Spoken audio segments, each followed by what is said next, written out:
Estamos ao vivo em cores. Muito bom dia para quem está ouvindo agora pela manhã.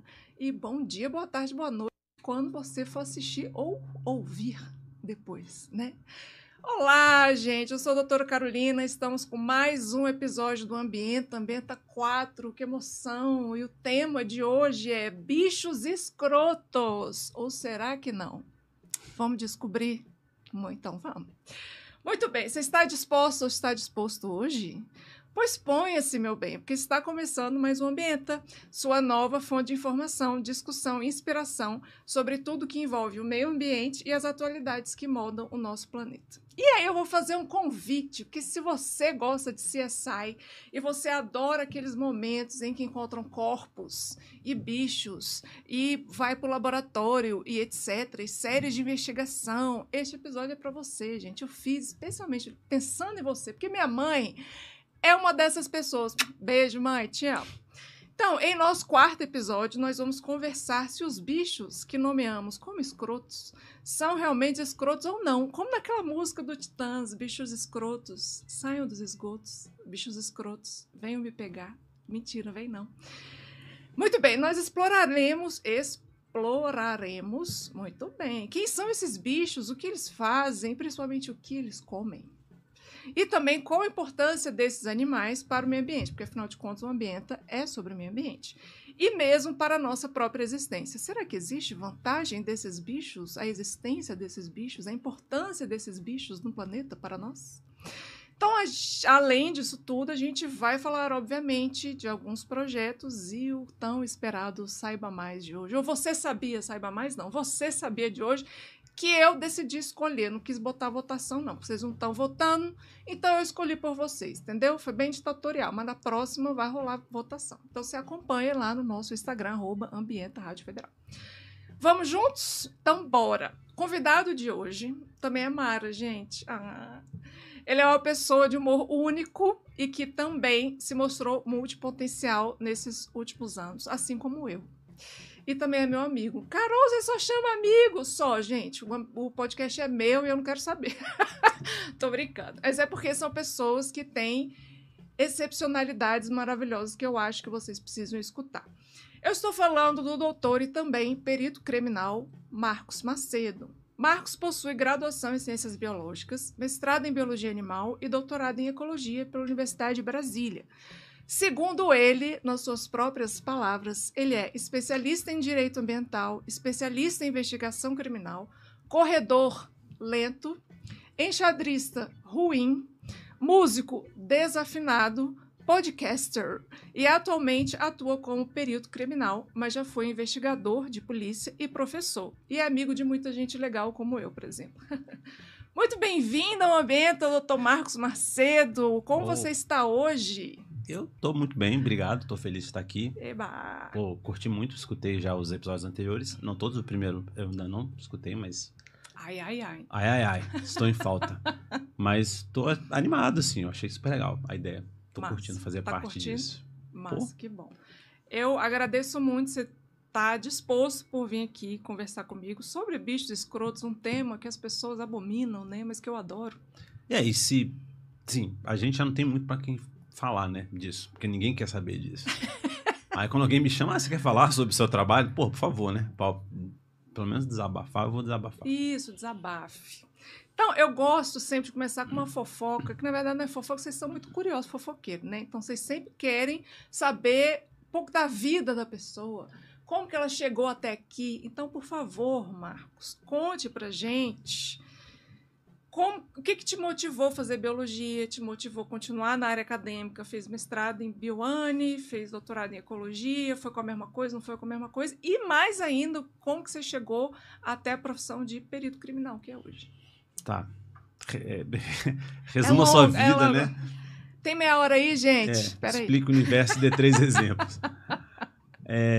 Então, eu decidi fazer biologia porque antigamente, sem querer dar spoilers aí da nossa idade, antigamente o ensino médio chamava 2º grau e eu gostava de biologia. Pois. Então, quando alguém perguntou, o que você quer fazer e tal, era bem fácil, né? Biologia, por quê? Por conta da Dolly. Isso. A Dolly, a ovelha não refrigerante. É isso que eu ia falar. Explica quem é a Dolly. Existiu uma ovelha clonada, foi o primeiro mamífero clonado, que teoricamente deu certo e tal, que foi uma ovelhinha Dolly, na Escócia. Foi na Escócia? Foi, se não me engano, sim. Por aquelas bandas lá. E aí entrou na moda, e engenharia genética, e essas coisas todas. E eu era uma pessoa, um garoto de 15, 16 anos, e achei isso fantástico. E, pá, isso que eu quero fazer na minha vida. Aí eu fiz a graduação inteira pensando isso. E, na Escócia mesmo. Oi? Foi na Escócia. Na Escócia? Mesmo. Aí, pô. Aí, a sua memória tá boa. Tá boa. Algo ainda funciona. Aí eu entrei na biologia, segui esse caminho de, cara, biologia molecular, microbiologia e tal. Fui feliz e tal, gostei de muitas coisas. Mas aí quando eu me formei, eu pensei, cara, não é isso que eu quero fazer na minha vida. E assim, aí veio aquela desilusão. Os jovens só do laboratório, né? Você ficou praticamente graduado. Não porque eu te conheci como... no comportamento animal. Comportamento animal, Exatamente. Eu usei isso... na faculdade eu tive essa felicidade de fazer muitos estágios em áreas diferentes. Aliás, se você é jovem... Você que é jovem, faça estágio na sua universidade. Em áreas diferentes. Áreas diferentes, se você exatamente. Aí eu fui fazendo, microbiologia, biologia molecular, virologia e comportamento animal. Passei por essas áreas, além das áreas da licenciatura, né? Porque eu também fiz a licenciatura. E aí eu fui aprendendo coisas que eu gostava e coisas que eu não gostava. Chegou numa hora que, apesar de ser super glamouroso, eu falei, cara, biologia molecular não é pra mim. Até tinha uma certa facilidade, eu gostava de estar lá no laboratório e tal, mas é um cotidiano difícil, então eu falei, não, beleza. Aí fui fazer o quê? O que todo mundo faz quando se forma, é concurso público. Então eu acabei parando na perícia meio que por acaso. Eu comecei a dar aula, mas aí logo eu vi que, cara, é uma profissão sofrida. Valorizada. E não valorizada, como a Natália falou, né, no último episódio. Abrace um professor, por favor. Abraço o professor hoje. Abraçou? Exatamente. E aí eu falei, velho, não, vou ter que arranjar outra coisa pra fazer. Aí eu comecei a fazer concurso pro que tinha, como a maioria dos concurseiros de Brasília. Aí, cara, fui fazer concurso pra agência, fazer concurso pra polícia, pra tribunal, e beleza. Aí passei pra perito na Polícia Civil de Minas Gerais e falei, cara, tá aí um negócio que pode dar certo. E uma coisa que é muito interessante, aprendi muito nesse período em Minas Gerais, aí eu fiquei de 2000 e... Fui pra lá em finalzinho de 2005, começo de 2006. Aí fui pro interior no mês de 2006 e fiquei lá até 2010. E você aprende muito porque é só você, tipo, se vira nos 30 literalmente, assim. O cara vira e fala, ó, tem um negócio aqui que ninguém sabe o que é, aí vai perguntando... Ah, você sabe? Aí o cara não sabe, passa por próximo, ninguém sabe, chama o perito, aí o perito tem que dar uma resposta. E aí, mesmo que não saiba. Mesmo que não saiba. Aí você vai, dá aquela olhada, pensa bem, faz uma pesquisazinha e tal. Aí eu fui começando a gostar da profissão. Falei, pô, essa profissão aqui é maneira. Aí, depois de um tempo, larguei, falei, não, quero ser perito, mas não quero ser perito aqui no interior de Minas Gerais, porque minha família não é daqui, minha vida toda é em outra cidade e tal, quero voltar para minha cidade. Aí vim para Brasília, fiquei aqui um tempo como investigador de polícia e tal, enquanto não passava no concurso de perito criminal daqui, até que saiu o concurso. Fiz um concurso, passei e tal, e comecei a trabalhar como perito criminal aqui. Então, assim, lá de trás eu comecei, assim, já, trabalhando naquela situação difícil. Mas é uma situação muito cômoda para o biólogo, né? Porque a gente cresceu ali na universidade fazendo campo. E, cara, você se vira, né? Para fazer pesquisa no Brasil, você se vira. Não só na ecologia, trabalho de campo. No laboratório também. Qualquer lugar. Se vira. Se vira, você tem que... A criatividade aflora, gente. Exatamente. Constrói aí um termocirculador com chuveiro. Aí você se vira e constrói. Sacou? Porque senão a sua pesquisa morre. Aí você resolve e faz isso. MacGyver, né? A gente é MacGyver na vida real. Pesquisador... Exatamente. Você aprende a se virar desde o início da faculdade. E aí, tipo, quando eu fui para essa clínica geral, né, que a gente chama, o cara que faz de tudo ali no interior, aí eu falei, pô, já estava escolado em fazer ciência no Brasil desde então. Legal.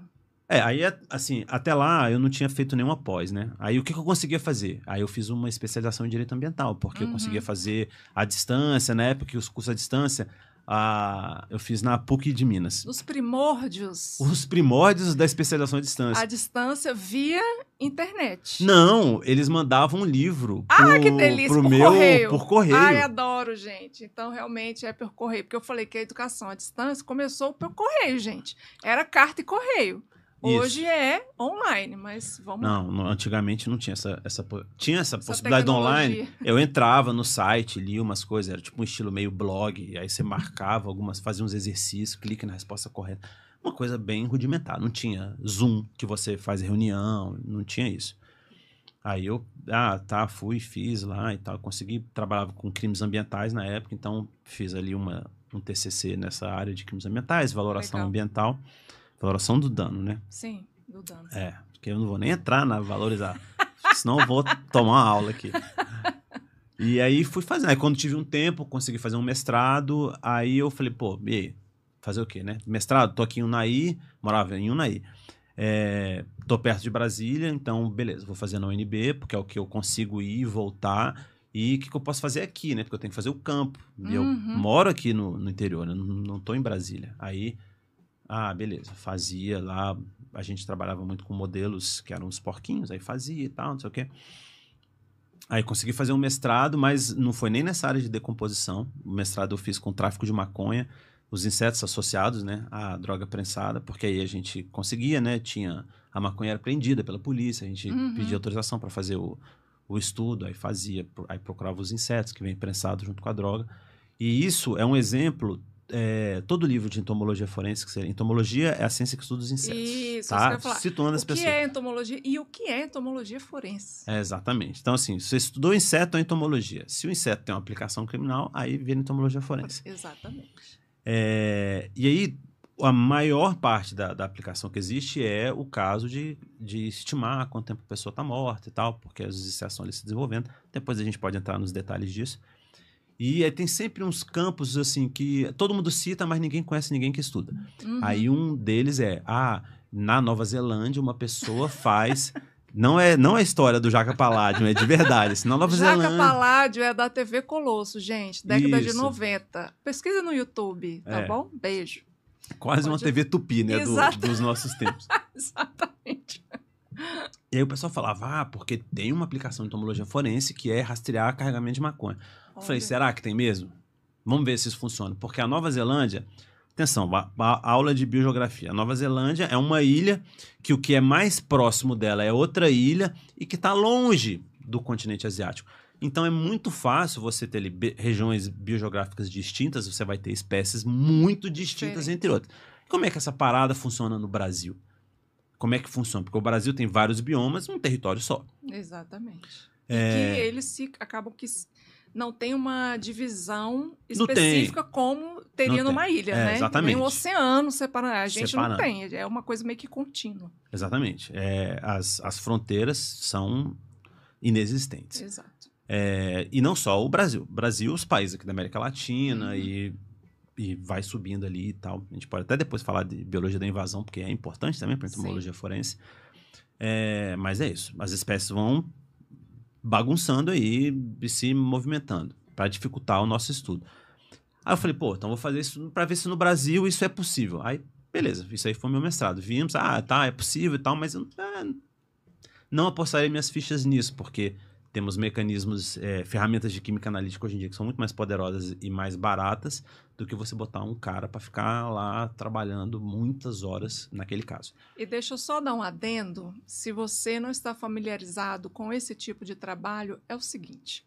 Eu vou descrever. Mas o Marcos pode escrever melhor e me corrigir. Por favor. Mas é assim, você vai pegar lá o produto, no caso, a pamonha, vai colocar numa placa de Petri. E aí você vai ficar na lupa tentando coletar pedaços de inseto. Veja bem, às vezes não é nem um inseto inteiro. É pata, ave, mandíbula... Ave não, asa, mandíbula. Tô errada? Não, é isso aí.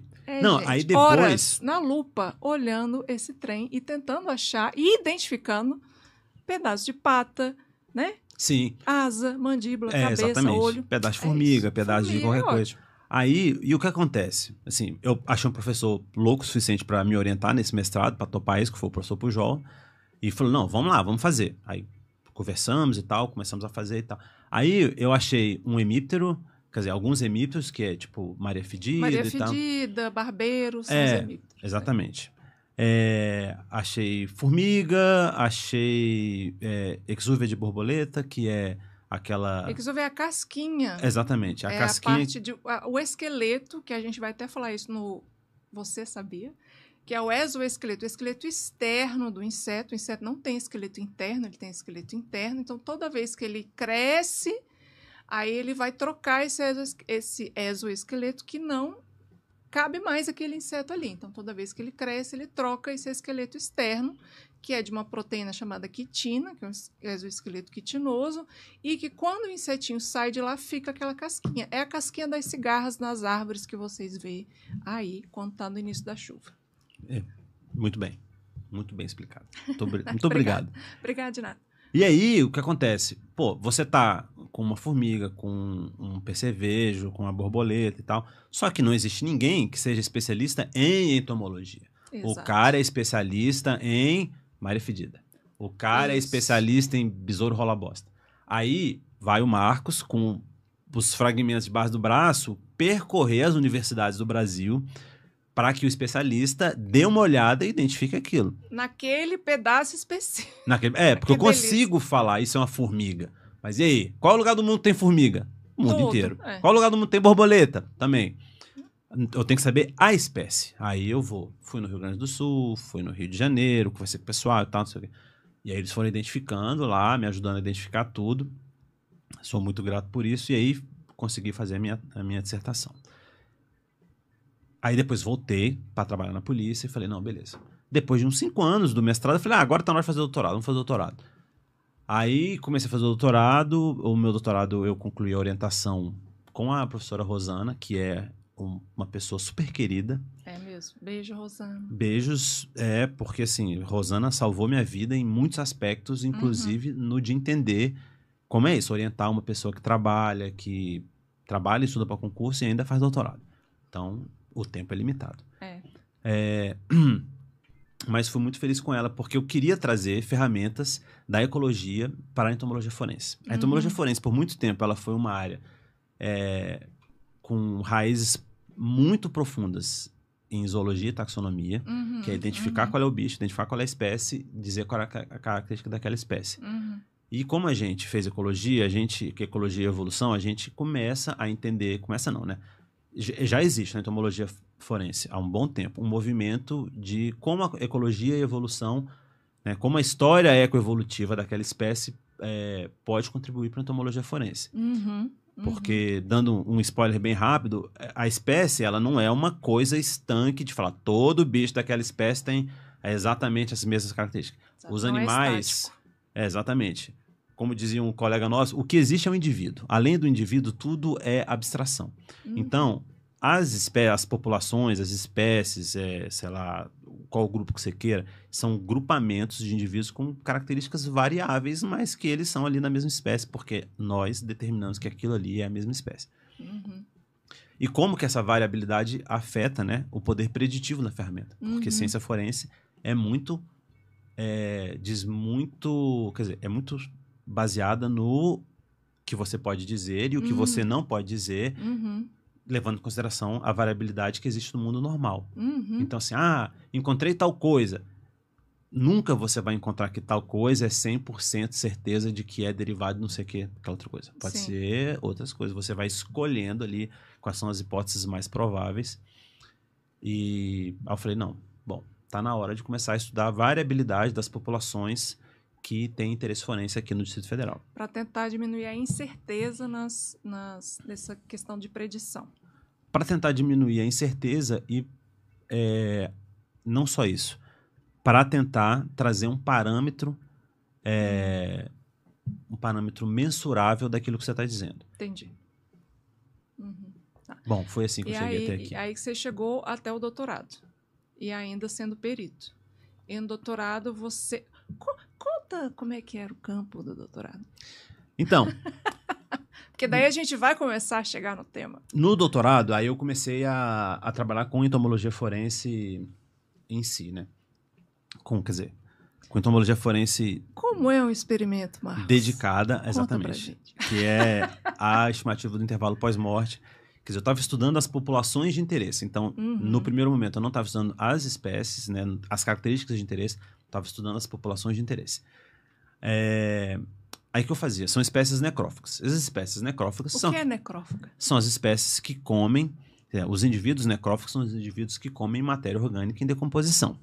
Corpos. Os corpos. No nosso caso, corpos de pessoas. Mas, felizmente, eles não comem só corpos de pessoas. Eles comem Sim. pessoas, outros animais e, algumas vezes, até outras substâncias orgânicas em decomposição, como matéria vegetal, por exemplo. É isso que eu ia falar. Come tudo, gente. Come É de aquela galera que caiu no chão, Exatamente. morto, tá comendo. Algumas espécies são exclusivas dos mortos, outras espécies são mais orientadas ao público vivo, né? Então, tipo, elas vão fazer... Que é o caso das miíases, quando tem... fulano tá com bicheira. É isso. É uma mosquinha que tá comendo a pessoa ainda viva.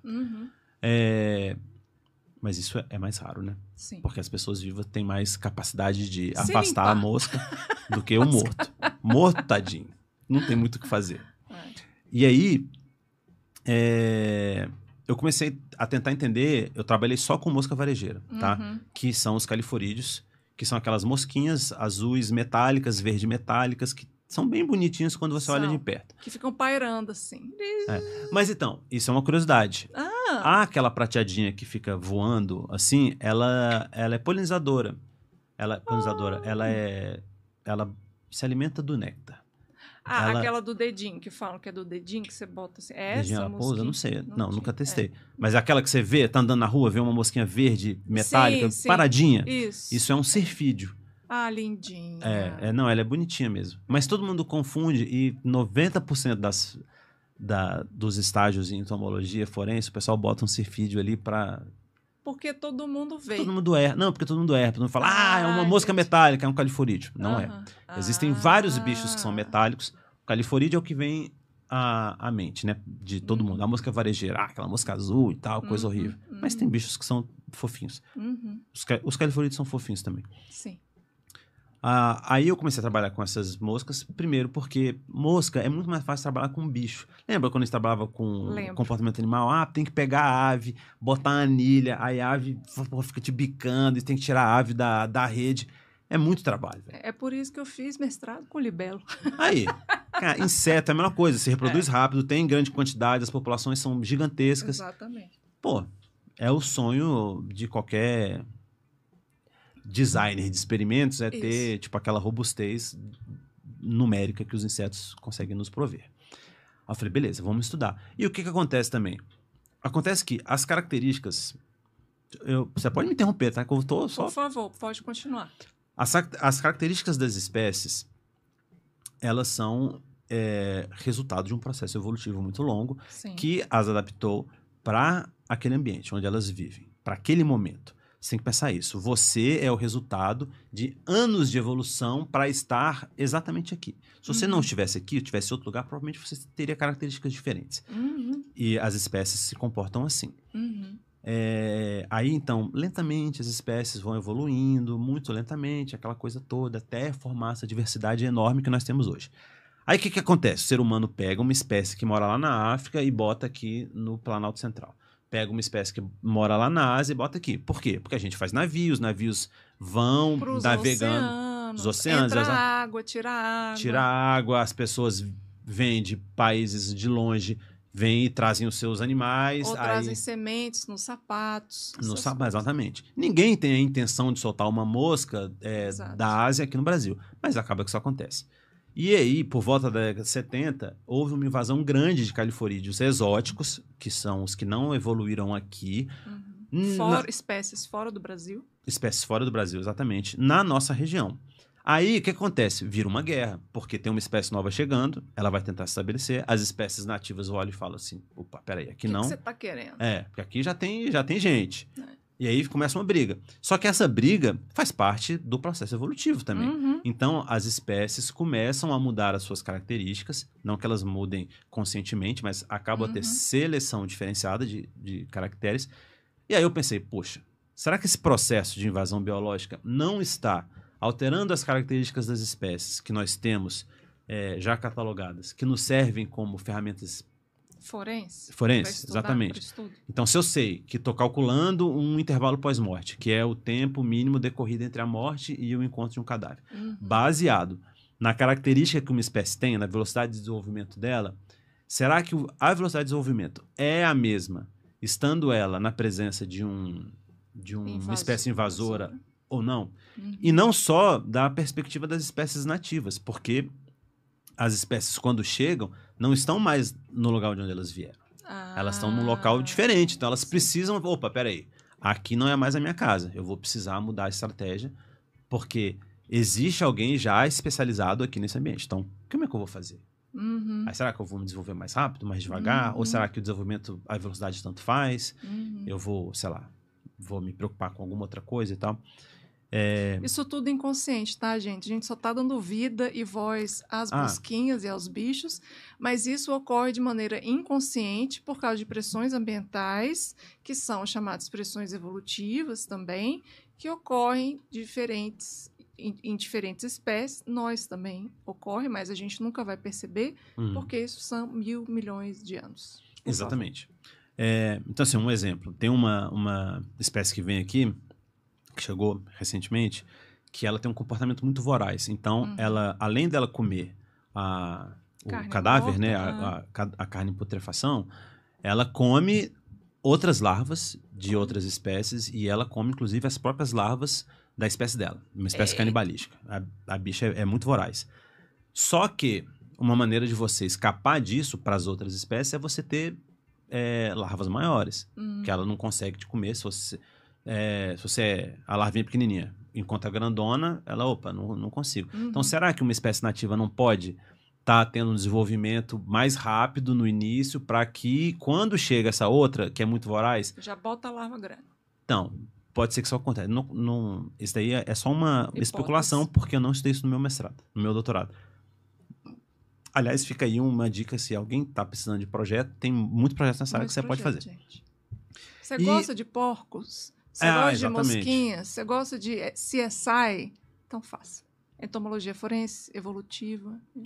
Isso mesmo. Aí é que tá. Aí eu pensei, não, eu vou casar essa coisa da ecologia, da evolução, com entomologia forense. Eu vou tentar estudar a variabilidade das populações de califorídeos no Distrito Federal. Como é que eles funcionam na seca, como eles funcionam na chuva, porque aqui no Cerrado nós temos as duas estações, a estação seca e a estação chuvosa. Nós estamos na estação seca, começando, mas tá punk. Já tá bem seca, e é isso aí, vai ficar assim até agosto, setembro, essa secura. E na estação chuvosa, como é que é? Como é que as espécies se comportam? E em ambientes distintos, porque tem algumas espécies que são muito antrópicas. Então, ambientes antropizados, que são aqueles ambientes que já tem muita perturbação humana, exatamente. Aí, construção, presença de lixo. Basicamente. Ambientes urbanos. As espécies invasoras se dão muito bem. Em ambientes muito conservados, as espécies invasoras não se dão bem. Porque geralmente você vai ter ali uma comunidade, uma competição muito alta. Exatamente. A própria antropização do ambiente, né, a própria degradação do ambiente, prejudica as espécies nativas a ponto de abrir um espaço de ocupação para as espécies exóticas, que são mais resistentes a ambientes antropizados. E como é que isso funciona aqui? Então, assim, será que um corpo que foi encontrado no centro de Brasília vai ter a mesma entomofauna? Entomofauna é a composição das espécies de insetos. Vai ter a mesma composição de alguém que foi encontrado no meio do mato? No meio do mato. Que foi enterrado, que ainda tem essa diferença. Exatamente. Né? Se foi enterrado, não foi enterrado. É um mato preservado ou é um pasto ali na beira do Parkway, por exemplo? Da estrada, Exatamente. Sim. Tudo isso é distinto. E essas ferramentas que a ecologia nos fornece, elas são muito bem estabelecidas na ecologia, mas para a entomologia forense ainda é uma novidade. Então, a gente está tentando entender como que a gente vai... Não, beleza. Preciso aplicar isso ao meu trabalho. Mas como? Como que isso vai virar um número que eu vou falar para você que existe a maior probabilidade da pessoa estar entre 7 e 8 dias de morte? É isso que eu ia falar. Falei assim, caramba, por que você está falando tudo isso? O que ele está falando? Mas por quê? Porque, gente, essa ferramenta, a entomologia forense, é justamente para determinar várias coisas. Várias perguntas que o investigador pode ter quando encontra um corpo. Primeiro, quanto tempo ele está ali? quem pode determinar e te dar isso são as larvinhas das moscas. Exatamente. Que estão, ou de besouros, ou de qualquer outro inseto que é necrófago, que estão ali presentes.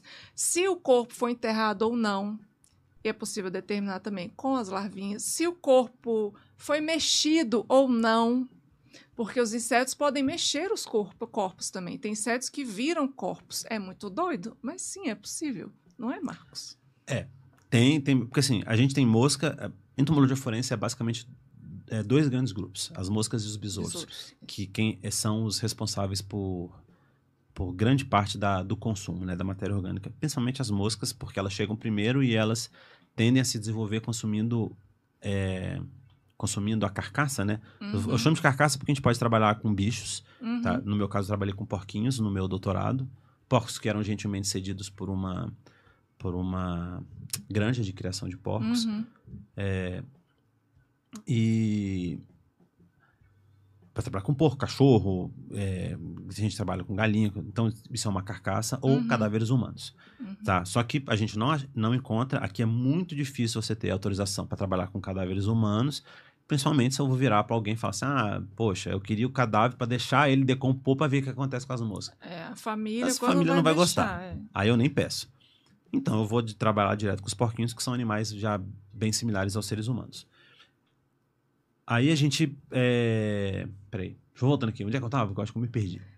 Eu tava falando que algumas moscas e bichos têm até a possibilidade de virar corpos, sim. E você conseguir estimar se foi mexido por humano ou se foi mexido ou não. ou não. Exatamente. A gente tem aqui... Quando você morre, tem uma moça que tá perto de você. Então ela viu que você morreu, ela, opa... É tipo urubu que você vê assim pairando, em passo onde você viaja, tem uns urubus assim parando porque algum bicho vai morrer. O urubu já sabe, né? A mosca é igual. A mosca tá ali, de butuca. Só que o problema da mosca é que tem muita mosca em todo quanto é canto. Então, o besouro, que tem uma locomoção mais limitada do que a mosca, além de ter mosca em qualquer canto, a mosca voa muito bem. Muito bem, tem uma finesse de voo que é muito boa.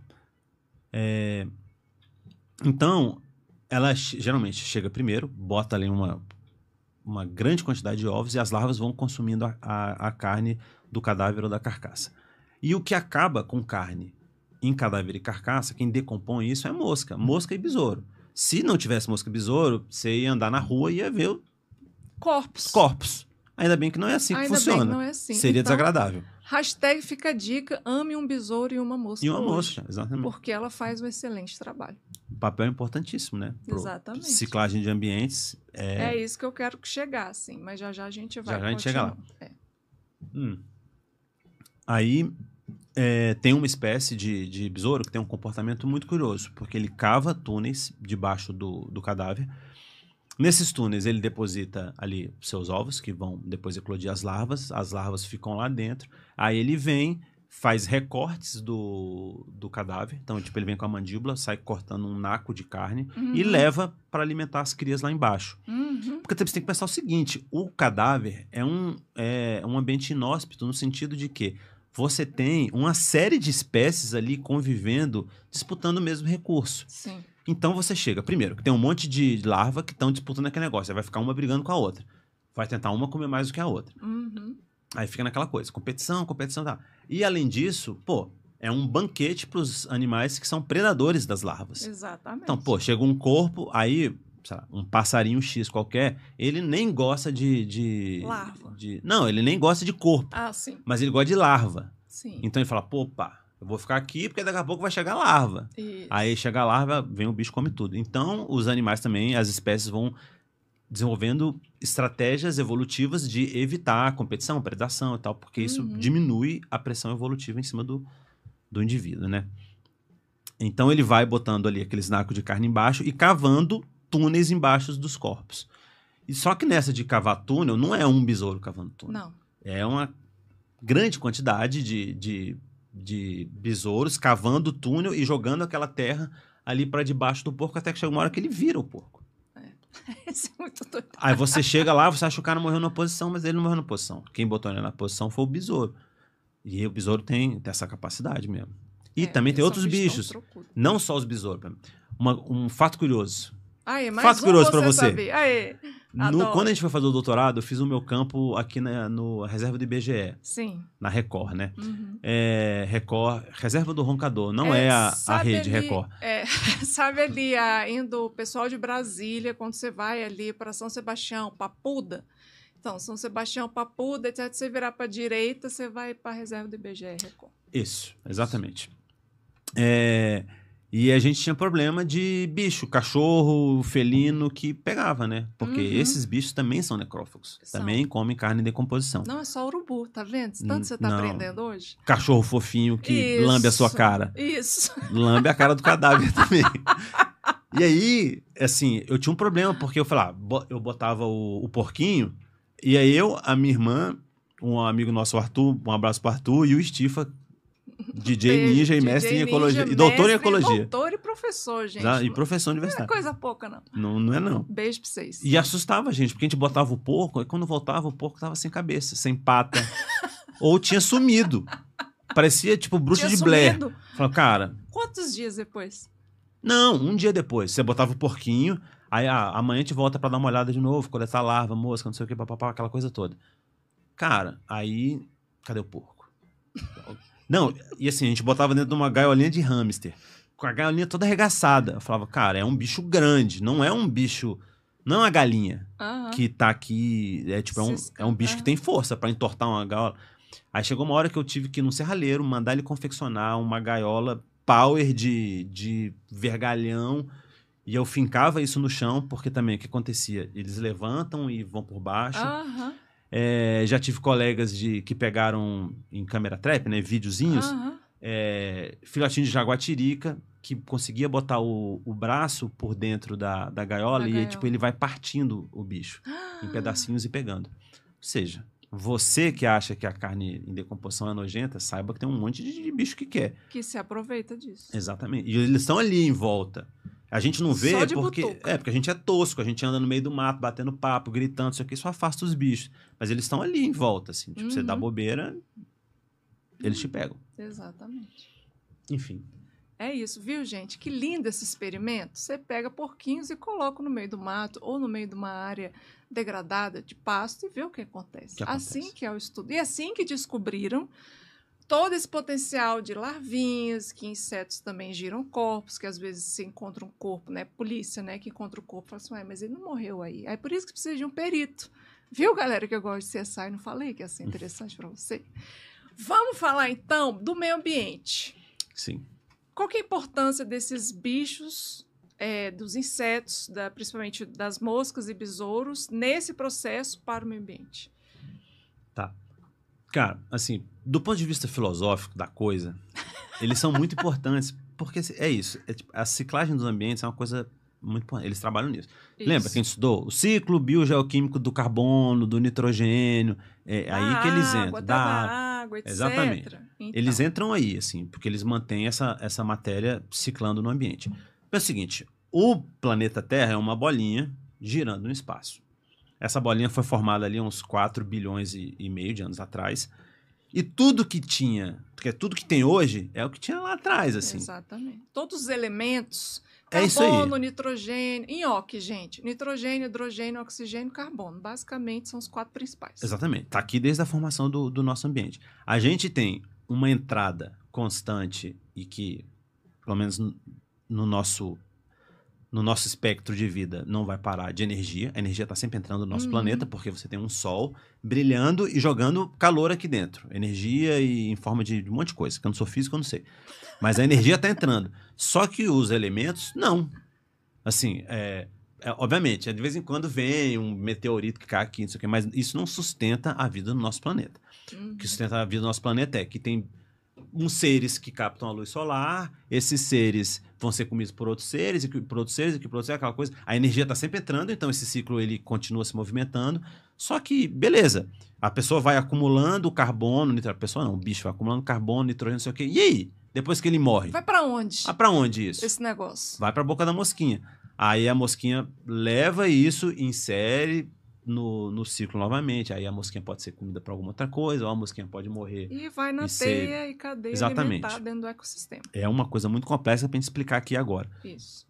Pra gente entender, inclusive, né? Tipo, essa coisa das redes tróficas são muito complexas.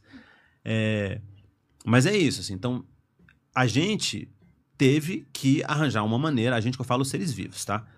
A gente teve que arranjar uma maneira de ciclar essa substância aqui. Então são, sei lá, se você considerar que a primeira célula apareceu há 3 bilhões e meio de anos atrás, ela foi evoluindo.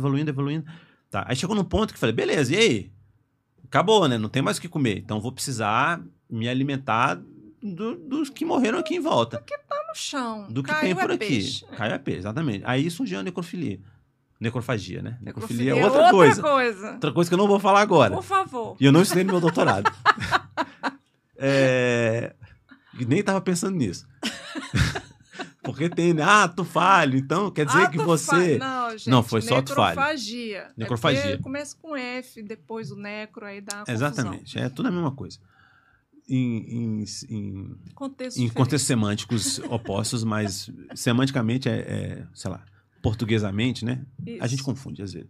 Aí surgiu a necrofagia, porque é isso, os seres vivos começaram a se alimentar de outros seres vivos mortos. Não só os vivos, mas também os mortos. E aí, essa matéria entra de volta no ciclo. Eu não vou me meter a falar se isso é um serviço ecossistêmico ou se é um daquele PSA lá que vocês estavam discutindo com o seu orientador, com o Jorge, exatamente. Porque eu vou me meter na hora que eu não sei. Mas que isso é uma coisa que existe nos ecossistemas e que a gente precisa disso, Isso sim, isso pode ser considerado como um serviço ecossistêmico, sim. É um serviço ecossistêmico eu vou esquecer a palavra, é de suporte, é como se é algo que está ali no ecossistema dando suporte à própria vida. Porque quando a gente fala de bens e serviços ecossistêmicos, não necessariamente a gente está falando de algo que é para os seres humanos.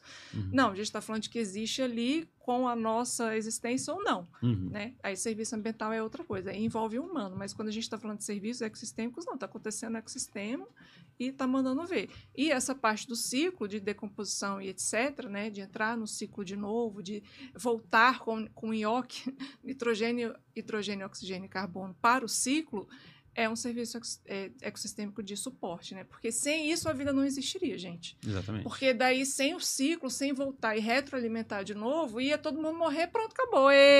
Não tem mais vida e acabou. Não, mas tem essa questão do ciclo. E falando dessa diferenciação, então, de estudo de serviço ecossistêmico e PSA, PSA é o quê?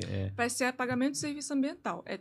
Tem serviço ecossistêmico e serviço ambiental. Então, serviço ambiental. Isso. Tem um grupo de pesquisa muito forte em entomologia forense que não é que migrou, né, mas tem feito muito estudo interessante para o consumo de... nossa, só me vem os títulos do artigo de inglês. Esterco. Olha então, isso, só. você pega tipo assim, o cara estudou tanto espécie necrófico, material em decomposição, não sei o que, aí ele começou a falar, não, mas espera aí, se eu começar a usar isso na indústria, na agroindústria, por exemplo, de reduzir a quantidade de esterco que fica, porque é isso, né? Grandes criações, grandes quantidades de esterco, porque o bicho faz cocô. Isso. Aí ele tá fazendo, sei lá, não sei como é que tá atualmente, porque é tanto tempo que eu não acompanho, mas é isso, trabalhando com espécies que são voltadas para o consumo de esterco. Não específico, tipo, essa espécie, ela aparece em cadáver. Inclusive, apareceu nos cadáveres aqui, teve um caso famoso daqueles, o massacre do Cinta Larga, dos garimpeiros que entraram na terra. Sim. E aí, uma das espécies utilizadas, que ela é necrófaga, mas ela também é detritívora, ela pode ser utilizada para zerar essa produção, né? Zerar não, né? Mas diminuir muito a produção de Mas emite CO2? Não, né? Justamente por isso, para tentar evitar a emissão de metano, porque isso é uma coisa legal de se investigar. Mas o metano já vem do boi vivo, né? Também. O que acontece é que depois que o boi faz lá, tipo, aquele estrume todo, você precisa dar um fim para aquilo. Sim, sim. E aí, atualmente, para você plantar, é tudo NPK, né? Você joga um monte de coisa química, aquela coisa toda. Eu posso estar falando uma ignorância muito grande porque eu não sou agrônomo, mas tipo, eu não vejo o pessoal catando esterco para fazer fertilização de monocultura, sabe? Então, tipo, aquilo ali você vai ter que fazer. E muitas vezes também é caro.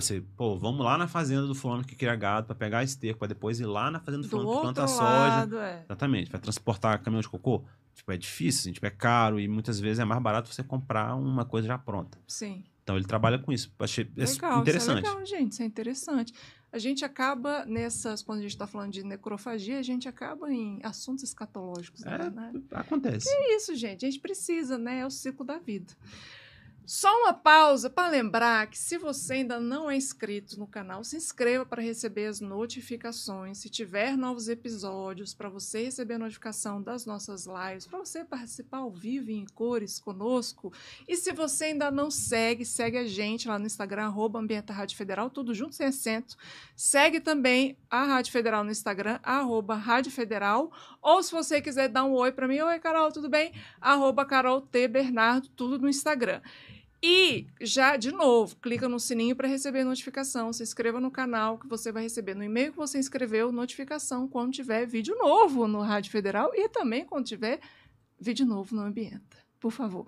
E se você quiser patrocinar o nosso podcast, manda um alô para a gente no e-mail portalradiofederal@gmail.com ou também um DM no @AmbientaRádioFederal, tudo junto, ou para mim, @CarolTBernardo, para a gente conversar. Então, eu quero falar voltando às questões escatológicas. Vamos. Agora, eu quero só entender, porque você estudou a questão da seca e da chuva.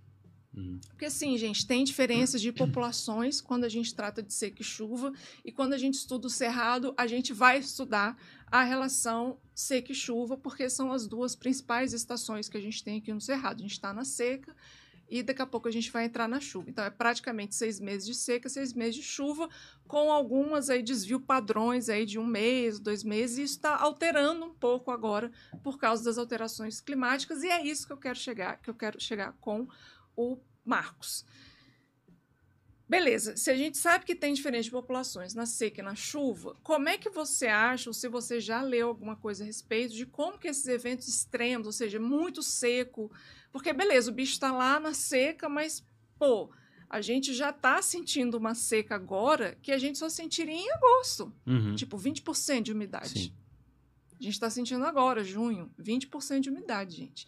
Então, eu fico pensando também nesses ciclos e na população desses corpos, assim. Você acha que vai mudar muito? Você acha que vai ter uma pressão para selecionar algumas espécies que talvez sejam mais vorazes? Ou no que você acha sobre isso? Como é que está mudando isso? Cara, isso com certeza influencia. Existe já gente trabalhando nessa área, mas os estudos ainda são muito seminais, assim, sabe? De tipo, o aumento da temperatura, como pode impactar.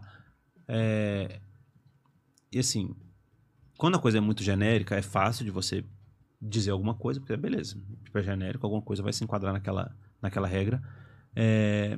E também é muito difícil de você aplicar esse conhecimento em alguma coisa. Então, assim, tá, tudo bem. Como que é que está acontecendo... como que estão acontecendo, né, as mudanças climáticas globais, tá? Tipo, o aquecimento global. Como é que isso acontece? O aquecimento global, você sabe muito bem disso, ele não é uma coisa uniforme. Não é que todo lugar está ficando quente.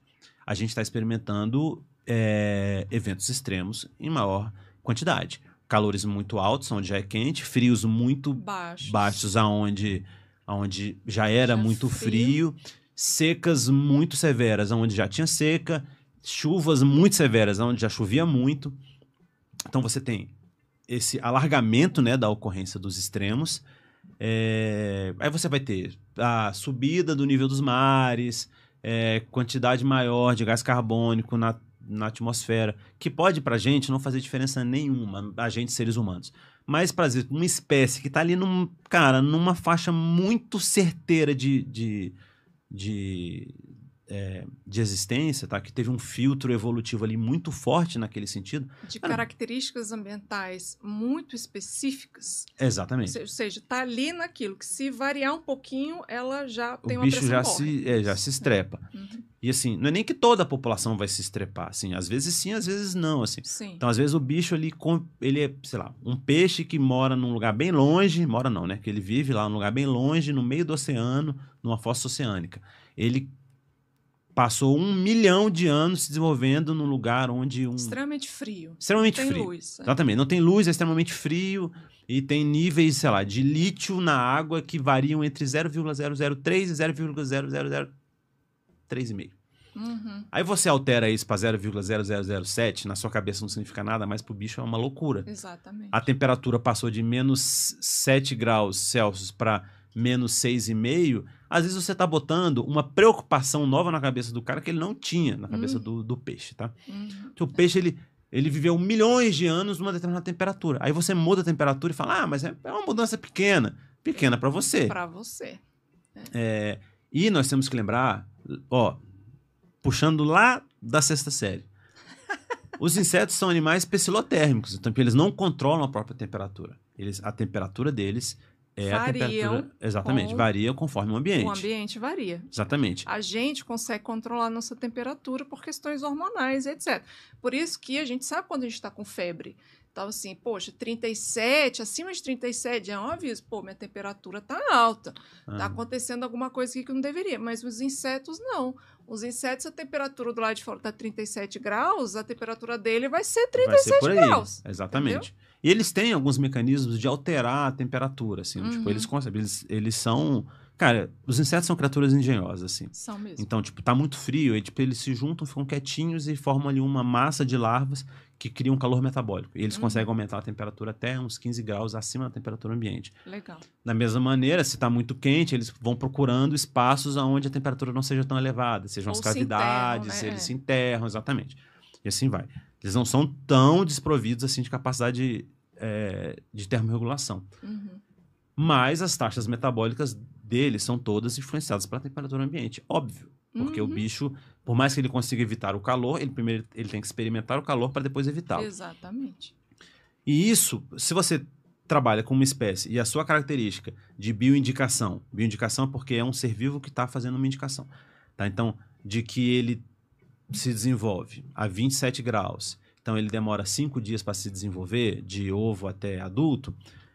Se a temperatura passa de 27 para 30, teoricamente ele vai se desenvolver mais rápido. Mas será que toda a população vai se desenvolver mais rápido? Porque às vezes o que interessa são esses 5 dias, não é necessariamente a velocidade de desenvolvimento. Tá? Às vezes é necessário para a maturação de alguma coisa, às vezes não. E a gente não entende ainda como funciona isso na entomologia forense. Tá? Então você vai ter mudança de temperatura, que vai influenciar, óbvio, a temperatura é uma das características uma das informações que mais influencia na vida dos insetos. Exatamente. Mais de 90% da velocidade de desenvolvimento. Porque a taxa de desenvolvimento é reflexo de uma taxa metabólica. Exatamente, exatamente. A taxa de desenvolvimento do bicho, de crescimento, etc., é reflexo da taxa metabólica. O que é a taxa metabólica? É aquilo tudo que ele consegue. Ele come e consegue metabolizar lá dentro dele para crescer as estruturas, para expandir, para crescer o exoesqueleto, esse esqueleto de fora, por exemplo, e sair desse esse esqueleto antigo e criar um novo, e crescer e se desenvolver. E a taxa metabólica, então, é determinada por temperatura também. Temperatura influencia muito, ou seja, só dando a dente explicar um pouco, né? Altas temperaturas quer dizer que o bicho vai estar ali, frenético, taxa metabólica, querendo crescer, comer, entendeu? Basicamente isso. E tem limites também, né? Sim, claro. Porque geralmente a gente fala isso, né? Quanto maior a temperatura, mais rápido a taxa de desenvolvimento. Maior a taxa de desenvolvimento, né? Mais rápido o desenvolvimento. Não necessariamente, porque senão você botava um bicho num forno a 200 graus e ele se desenvolvia de ovo adulto em 2 horas. Isso não vai acontecer. Então, assim, você tem limites. Óbvio que é um exagero isso, mas é um exagero que isso traz consequências na prática. Assim, tipo, eu tô só ficando mais quente, ele vai se desenvolver mais rápido. Não, às vezes não. Às vezes chega no limite dele que dá aquele ponto pra cima ele não consegue. E ele morre. Aí morre. Aí acabou. Nem se reproduz, sem deixar prole. Aí exatamente. E esse é o impacto que pode causar, então, nas populações dos insetos e, consequentemente, você pode ter, extinções, tanto extinções locais, né, quanto extinções a dar com pau em todos os cantos. Em massa, né? Em massa. E aí, com extinção de uma espécie, você tem um desequilíbrio. Primeiro, você vai ter uma homogeneização biótica, que é todos os bichos que vão sobreviver vão ser todos muito parecidinhos, porque só uma espécie sobreviveu, ou poucas espécies, menos do que tinha o know-how original, Aham. e todos que conseguiram ali sobreviver foram os que conseguiram ficar naquela temperatura. E Porque- reproduzir naquela Porque temperatura. vai ter indivíduo dessa espécie que permaneceu que não consegue, e esses indivíduos vão ser cortados fora da população, né? Porque eles morreram. Então você tem, por mais que você não tenha perda da espécie, você tem perda de diversidade genética, porque Sim. aquele indivíduo pode ter um alelo que só ele tem, e aí acabou. E se daqui a pouco fica frio? O caboclo que vivia no frio morreu. Morreu. Aí, meu amigo, é outra espécie que vai pro saco. Exatamente. E aí você fica nisso. Então, eu acho muito interessante essa questão das mudanças climáticas, né, dos eventos climáticos que estão ocorrendo, porque as pessoas não pensam que, mas se mudar para um lado, as espécies se adaptam. Se adaptam. E depois, se voltar para o outro, e aí, cadê a sua diversidade genética? Exatamente.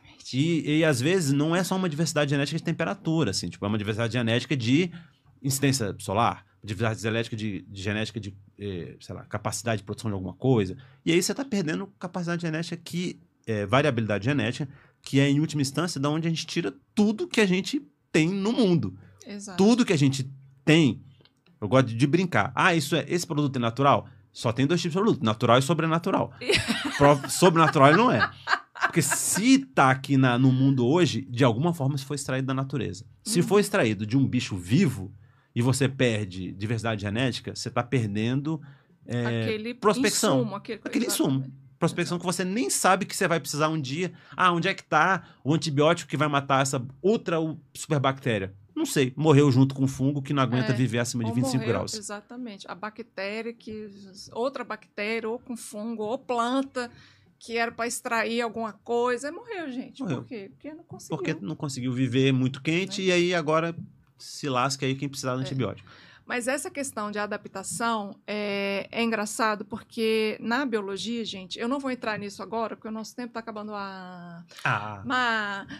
Mas só rapidamente, assim, na biologia a gente tem 2 tipos de adaptações. A gente tem a adaptação fisiológica e nós temos a adaptação evolutiva. A adaptação evolutiva demora pra caramba, né? E a Muito. gente pode perder, como o Marcos disse, alelos e não volta mais. E aí você volta, aí o planeta volta para a temperatura e vai causar o quê? Extinção em massa, porque todo mundo já se ferrou. A adaptação fisiológica é o que acontece com a gente. Então, por exemplo, a gente está aqui, Distrito Federal, 1.000 metros de altitude. Aí a gente vai para, que nem o pessoal do futebol, que sai lá do Rio de Janeiro a 0 metros, a nível do mar, 0 metros de nível de altitude, e vai jogar, sei lá, no Peru, a 2.500 metros de altitude. O que vai acontecer com essa criatura? Gente, primeiro vai tentar respirar e não vem. Por Puxa, quê? não vem. Porque o ar lá é mais rarefeito, tem menos coluna de ar chegando do que chegaria nos 0 metros ali. Então, tem menos coluna de ar, tem menos ar disponível, vai morrer. Mas por que às vezes a galera chega 1 ou 2 semanas antes? Aí para quê? Adaptação fisiológica para que os indivíduos que vão jogar futebol, no caso, criem mais hemácias. Então, tem menos ar, então o que eu vou aumentar? Vou aumentar meu número de hemácia para aumentar o transporte de oxigênio no sangue e chegar oxigênio para suprir aquela necessidade fisiológica. Isso é uma adaptação fisiológica. Então, o que o Marcos está falando é adaptação evolutiva. Fisiológica, e as duas, né, na verdade, mas assim, a adaptação fisiológica tem um limite em todos os animais, até na gente, apesar de que a gente tem cognição para desenvolver e criar coisas e tecnologia, etc., que os animais não racionais têm. Mas é isso, assim, quando a gente fala de bicho adaptar a temperatura, etc., é uma adaptação fisiológica. Mas assim, quando a gente começa a perder esses alelos de uma adaptação, sei lá, vai que esse cara tinha esse pedacinho no gene, né, que é o alelo, esse pedacinho no gene responsável para suprir a existência dos indivíduos ali a uma temperatura muito baixa. E aí aumentou muito a temperatura, esse cara morreu. E aí esse pedacinho do gene acabou. Aí quando a temperatura tá alta, todo mundo lá é feliz. Aí quando a temperatura baixa muito, o que acontece? A população morre. Ou seja, a extinção. Por quê? Porque perdeu ali aquele pedaço de uma adaptação evolutiva e nunca mais vai voltar. Ou vai demorar muito para voltar, mas assim, demorar muito, só que o ambiente está alterando muito mais rápido do que a capacidade fisiológica / evolutiva, né? É exatamente isso. Não é isso? Mais ou menos É. explicando. É tipo isso. É tipo isso. Mas nós estamos chegando ao final, mas antes de eu entrar ao Você Saber, eu quero te perguntar o seguinte, porque tem muita gente que assiste CSI, que gosta dessa área, que acha bacana, acha legal. Você tem um conselho, por exemplo, eu quero ir para essa área, ou não vá. Não vá. Quero ser biólogo? Não. Vai fazer outra coisa na sua vida. É brincadeira, gente. Qual conselho você daria? Onde que ele iniciaria? O que você acha? Então, aqui, pode citar pessoas, né? Uhum. Então, eu tenho uma questão profunda. Eu fiz concurso muito tempo na minha vida. Hoje em dia eu tenho uma ojeriza de concurso. Gente, não gosto de estar para concurso e tal. É um estudo chato. É chato, gente. Então, a primeira coisa que eu falaria é isso. Então, assim, já aviso que posso dar dicas que não são as melhores, porque... A voz da experiência, eu não vivo o mundo dos concursos mais como eu vivia antigamente. Mas eu vou falar do que eu vivi ali até mais ou menos 2017. Uhum. Bom, concurso de perito criminal tem uma vantagem muito grande. Você tem 27 estados, quer dizer, 26 mais o Distrito Federal, e ainda tem a Polícia Federal. Então, você tem 28 polícias que precisam de peritos. Então, todo ano tem um concurso para perito em algum lugar. Você é desprendido. Eu posso morar em São Paulo, posso morar no Amazonas, no Rio Grande do Sul, no Acre, em Pernambuco. Cara... É o arzinho. Ô, louco. Se quer a revolução das máquinas começando. Nós temos um negocinho para deixar o estúdio cheiroso. E tá cheiroso mesmo. Mas assim, oportunidades tem. Então, quer investir na área? Beleza, investe na área porque você vai ter oportunidade. É difícil, às vezes a pessoa, meu sonho é ser diplomata, fazer um concurso de Itamaraty. Você não sabe de quanto tempo vai ter, às vezes demora. O de perito não, perito sempre vai ter. Uhum. E sempre está precisando, né? Sempre está precisando. Sempre está precisando. A gente mesmo aqui está precisando de perito para trabalhar e tal, e a gente vive falando, precisamos fazer um concurso e tal. Espero que em breve tenha. E como tem muita vaga, tem muita gente que trabalha com isso. Então, assim, tem um colega meu de trabalho que o bicho é muito bom, que é o Diego Souza. Ele tem até um @ no Instagram, eu posso te passar depois, eu não me lembro de cabeça aqui. Coloca. Mas ele trabalha com isso nessa parte de química, farmácia e entre outros. Mas tem gente da área de física, tem gente da área de biologia, tem gente de qualquer área, você vai encontrar pessoas que têm muito conteúdo. São peritos. Então, assim, tem concurso, tem muita gente legal para ensinar, muita gente bacana, muito conteúdo gratuito. Não façam essas pós-graduações que o pessoal vende, faça pós-graduação em perícia criminal e se torne perito criminal. Só tem uma maneira de você virar perito criminal, que é fazer o concurso. E assim, é chato para um senhor caralho a prova, porque, cara, você vai ter que estudar umas coisas, português de concurso, informática de concurso. É chato, mas não entre nessa roubada de falar assim, não, eu vou estudar perícia criminal, porque aí... Aí eu vou me tornar perito. Não vai, porque gente, você está estudando uma coisa que não cai no concurso. É isso, você foca nas coisas que caem no concurso. E cada lugar, o concurso é diferente. Então, por exemplo, na Polícia Federal, você faz um curso só para sua formação. Aqui na Polícia Civil, você faz um curso para áreas. Alguns são biólogos, mas tem uma área que é tipo engenharias. Então, assim, você tem que estudar qual é a sua área. Minha área sei lá, eu sou biólogo. Beleza, tem uma área que é só biologia. Geralmente, né? Sim. O físico, o químico. Exatamente. Mas aí tem lugares, tem acho que é em Minas Gerais, não sei, que tem algumas áreas são específicas e outras áreas é geral. Assim, aceitamos muitas graduações aqui. Já foi assim aqui no Distrito Federal. Mas a gente tem uma característica que Minas Gerais não tem, que nós temos um território muito pequenininho. Então a gente só tem um instituto de criminalística, enquanto Minas Gerais tem instituto de criminalística e várias perícias no interior. Mais estaduais e municipais, digamos. Exatamente. Então, a dica é o seguinte, se você quer fazer concurso para essa área, foca no que cai no seu concurso e vai estudar aquilo.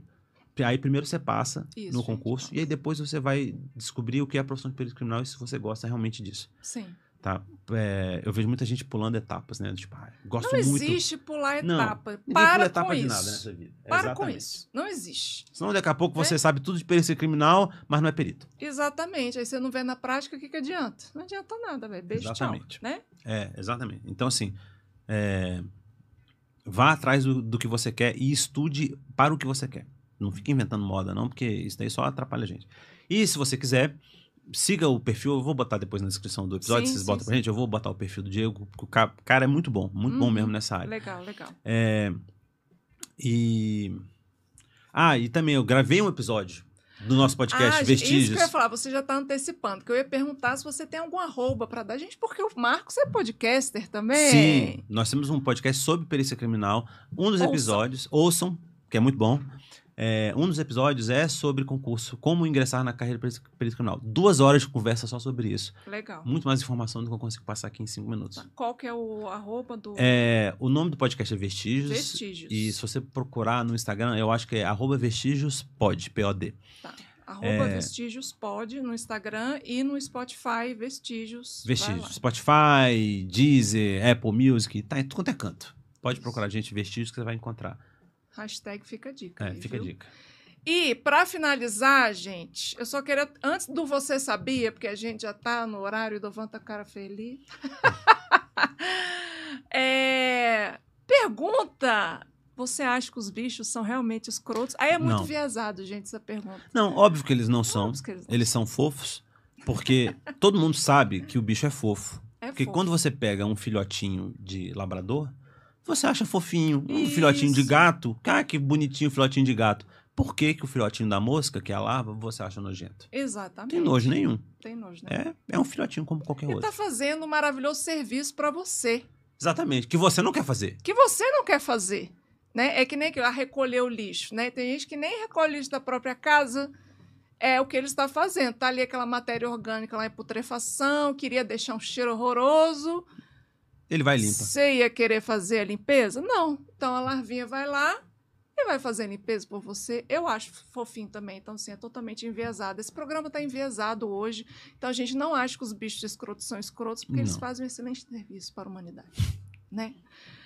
Vamos lá. Agora, finalizando, gente, com Você Sabia de hoje, porque eu trouxe Você Sabia de inseto, já que a gente está falando de bicho, de inseto, etc. E o Marcos já trouxe várias surpresas. E Você Sabia, saiba mais, que você tem certeza que você não sabia que bichos viravam corpos. Tipo, que besouros virava corpo. Muito bem, eu vou dar mais um Você Sabia hoje, que é sobre isso. As cigarras, maravilhosas cigarras que a gente sabe na nossa cidade.